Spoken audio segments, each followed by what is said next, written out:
This channel is supported by the following brands.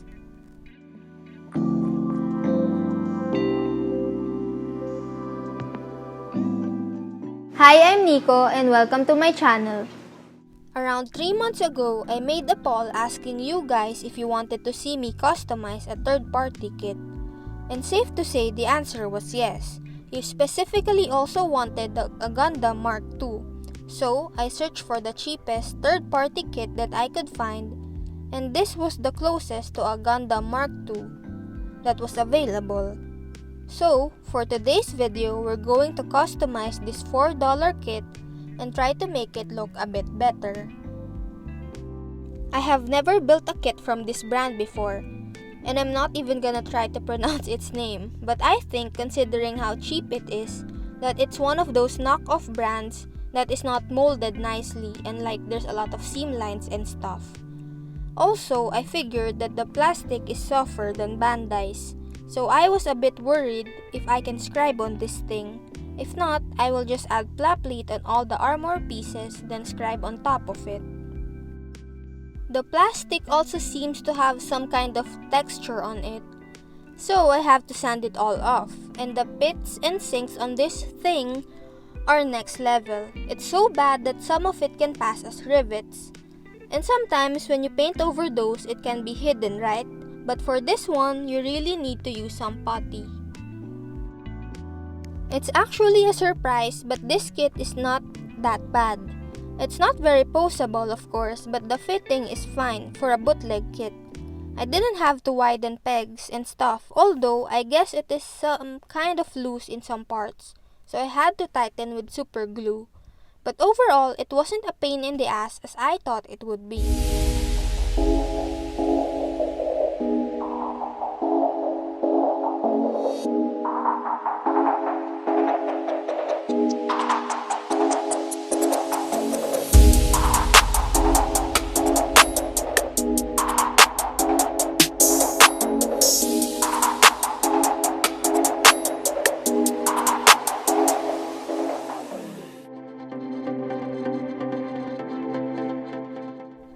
I'm also not going to go crazy with the detailing here, just to get it done fast, but I am going to build a custom hanger base for this kit.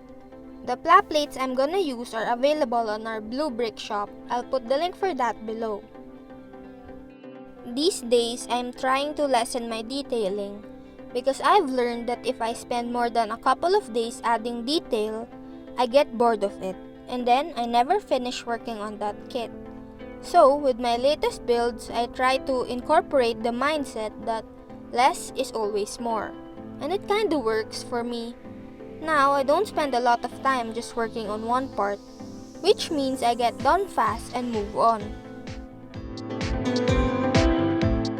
It's been a while since I did any kind of scribing or detailing, since my past builds were all dioramas. So this was a nice practice to kind of get in the groove again.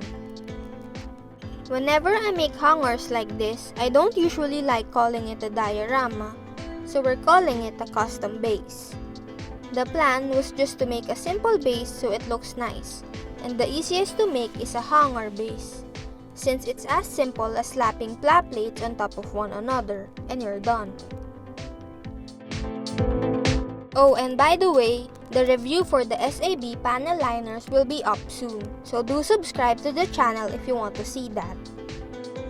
The original plan was to actually make a more detailed hanger base under a mountain, and I actually started working on that before I realized that it was too much work for this build, so I scrapped that idea off and made this instead.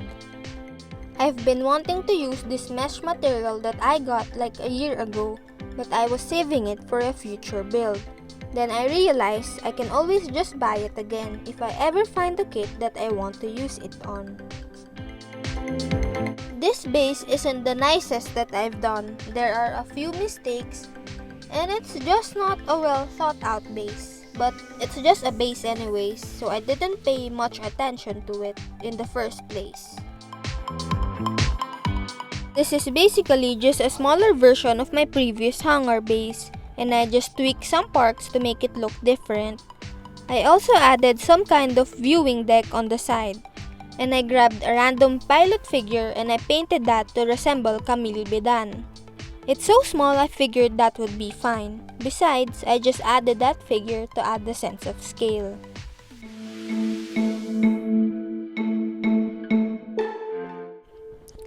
For the color scheme, actually I haven't mentioned this before, but I never ever plan my custom colors.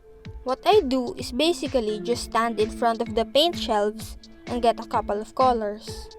Usually, what happens is I get a decent color scheme and it works. But sometimes I'd have to switch out a color or two to make it work. I also don't test on spoons first, so I never really know what color I will end up with. For this build, I kind of realized early on that it won't look that good, but I decided to stick to it because I'm stubborn. And because of that, I ended up with something that looks a lot like a Lakers-inspired build, which is fine, but definitely not what I was going for. The colors that I used were SMS Infinite colors that I've never used before, and they were great as always. I especially like the warm ivory. The violet ended up a bit too dark because I used it over a gray primer, but it's fine. I also did not do any masking because that is so time consuming, and since gray is easy enough to hand paint, that's what I did. For the hanger base though, I had to mask that off of course, but aside from that, I didn't need to use masking tape as much.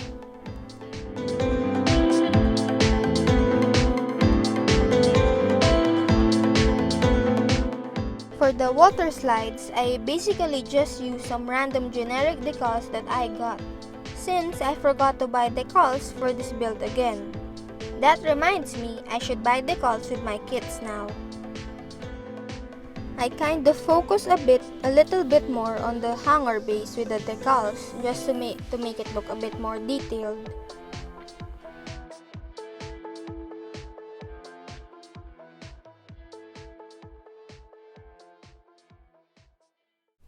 Overall, this isn't my best build, and honestly, in the middle of it, I was getting tired, as I usually feel when working on bootleg or third-party kits, or kits that I generally don't like, and I wasn't enjoying it as much as I should have, so I worked fast to get it done and over with. But I'm pretty happy with how this turned out, and personally, I think you won't know that this is a bootleg, so this is still a win for me.